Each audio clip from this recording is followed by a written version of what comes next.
자, 안녕하십니까. 중학교 1학년 제자 여러분. 오늘 이제 1학년, 이제 1학기 이제 15강 반비례함수 이제 그래프를 배웠고요. 가장 기본적인 내용들을 배웠는데, 간단히 정리해 드리도록 하겠습니다. 오늘은 우리가 이제 y는 x분의 a의 그래프를 배웠죠. a가 0이 아닌, 이제 y는 x분의 a에서 a가 0이 아닌, 요거에서 이제 시작을 했죠. 일단 제자님들이 왜 A가 0이 아닌 거에서 시작했는지 일단 말씀하셔야 되고요. 말씀하실 수 있어야 되고요. A가 0이라면 Y는 X분의 0, Y가 0인 그래프인 거고, 즉 X축에 대해서 얘기하는 거니까 반비례 함수의 그래프에 대한 내용이 아니겠죠. 그렇기 때문에 일단 A가 0이 아닌 라고 정의해 줬고요.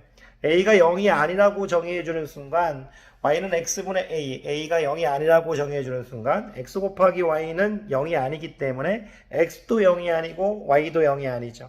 그럼 우리 제자님들은 이제 x도 0이 아니고 y도 0이 아닌 것이 아니란 말이, x가 0이 아니란 말은 y축과 만나지 않는다는 말이고, y가 0이 아니란 말은 x축과 만나지 않는다는 말이니까, 우리가 이제 x축 y축과 만나지 않고 x축 y축과 한없이 가까워지기 때문에 점근선의 방정식은 이제 y는 0, x는 0 이런 식으로 되겠죠. 여러분들이 이제 y는 x분의 a라는 그래프에서 a가 0이 아니라고 했을 때 자동적으로 x도 0이 아니고 y도 0이 아니고 이런 것들을 편하게 얘기할 수 있어야 되고, x축 y축과 만나지 않는다는 거, 즉 점근선이 x축 y축이며 점근선의 방정식 x축일 땐 y가 0인 거고 y축일 때는 x가 0인 것, 이런 것들을 얘기하실 수 있어야 됩니다. 그리고 이제 A가 양수일 때 선생님이 그 첫 번째 예로 가장 기본적인 A가 1일 때로 얘기 드렸었죠. 예를 들어서 드렸었죠. Y는 X분의 1, 즉 X 곱하기 Y는 1인 거죠. X와 Y의 부호가 같아야 될 거고, 부호가 같은 사분면은 1사분면과 이제 3사분면이기 때문에 3사분면이기 때문에 우리가 1사분면, 3사분면의 그래프가 그려질 거고, 그래프를 그려보면 선생님이 강의 시간에 원점에 대하여 대칭인 한 쌍의 곡선이라고 말씀드렸죠. 여러분들이 y는 x분의 1의 그래프를 그릴 수 있어야 되고, 이 그래프를 보면서 원점에 대하여 대칭인 한 쌍의 곡선이다, 그렇게 말씀하실 수 있어야 되고요. a가 양수일 때 a를 1에서 2, 3, 4 이렇게 a 값을 크게 할수록 우리 어떤 그래프가 어떻게 됐었죠? 원점에서 멀리 떨어졌었죠. 그러면서 이 그래프는 x값이 증가하면 y값은 감소한다, 이렇게 말씀드렸었어요.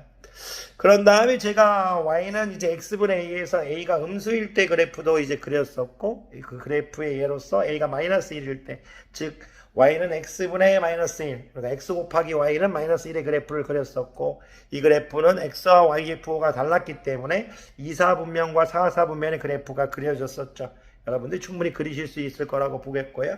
2사분면의 4사분면의 그래프가 그려진다는 것, 그려보면서 선생님이 이 그래프는 이제 역시 원점에 대하여 대칭의 한 쌍의 곡선이면서 그래프가 이제 x값이 증가하면 y값도 증가하는 그래프였고요. 음수일 때는 이제 a가 마이너스 1일 때부터 마이너스 2, 마이너스 3, 마이너스 4, a 값이 작을수록 원점에서 멀리 떨어졌었죠. 이런 거를 선생님이 양수일 때는 a 값이 클수록 원점에서 멀리 떨어지고, 음수일 때는 a 값이 작을수록 원점에서 멀리 떨어지니까 선생님이 이것을 이제 통합해서 a의 절대값이 클수록 원점에서 멀리 떨어진다, 이렇게 말씀드렸어요. 여러분들이 반비례 함수 y는 x분의 a의 그래프를 얘기할 때 a가 양수일 때 어디에 그려지는지, a가 음수일 때 어디에 그려지는지, 그리고 a가 양수일 때는 x값이 증가하면 y값은 어떻게 되는지, a가 음수일 때는 x값이 증가하면 y값은 어떻게 되는지, 그런 것들을 얘기하실 수 있어야 됨을 오늘 수업의 기본적인 내용이라고 생각합니다. 여러분들 제가 얘기한 이 부분들을 편하게 얘기하실 수 있어야 됩니다. 요 정도 정리해 드리면 될 것 같고요. 항상 말씀드리지만 자꾸 이야기하려고 하셔야 되고요.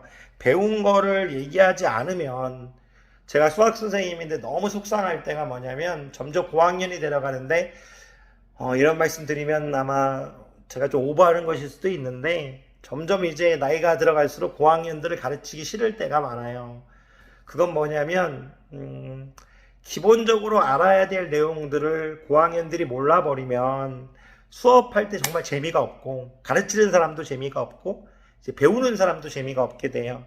저학년 때 자꾸 얘기하는 습관이 드려야 내가 얘기함으로써 무엇을 모르는지 알 수 있으니까 수학이 힘들더라도 계속 조금씩 재밌게 해나갈 수 있거든요. 여러분은 중1이니까 지금부터 하셔도 충분히 재밌게 하실 수 있어서 자꾸 이렇게 시간이 될 때마다 좀 피곤하긴 한데 와서 이 수업을 정리하곤 합니다. 우리 자녀님들 아끼고 사랑합니다. 오늘 수업 듣느라 고생 많으셨습니다.